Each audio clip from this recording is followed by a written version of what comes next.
Hi friends, ఇవాళ అయితే మనం మష్రూమ్ కర్రీ చేసాం. ఇదైతే ఎలా చేసుకోవాలో ఒకసారి మళ్ళీ మనం చూపిస్తాను.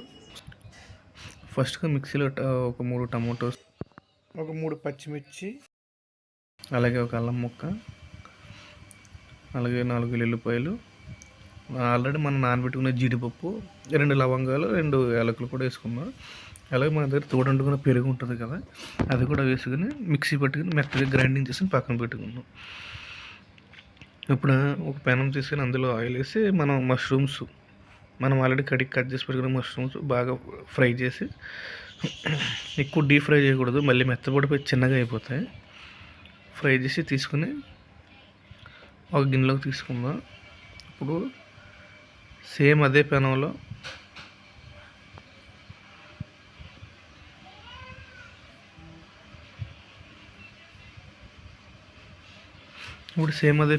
కొంచెం ఆయిల్ వేసి, కొంచెం జీలకర్ర, ఆనియన్స్, ఉల్లిపాయ ముక్కలు వేసి మనం గోల్డ్ కలర్లోకి వచ్చేలాగా ఫ్రై చేసుకుందాం.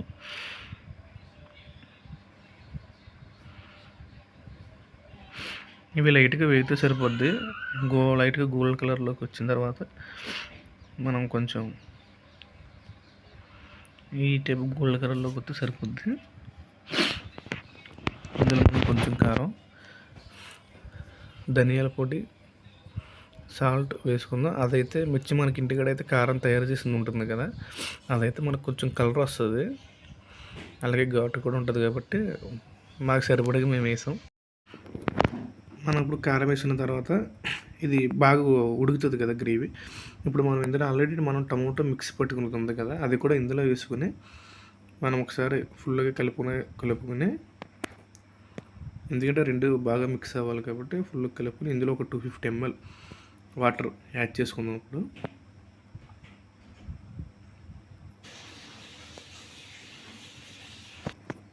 ఆ వాటర్ యాడ్ చేసుకున్న తర్వాత మళ్ళీ మనం ఒకసారి మిక్స్ చేసుకుని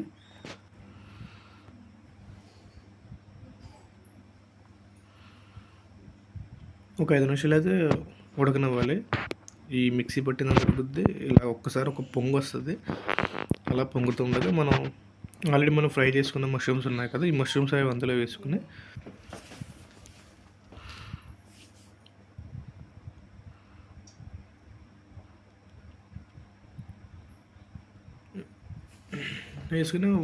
మష్రూమ్స్ అందులో వేసేసిన తర్వాత ఒకసారి మళ్ళీ ఒకసారి మిక్స్ చేసి మళ్ళీ ఒక 5 minutes ఉంచి మనకైతే రెడీ అయిపోతుంది.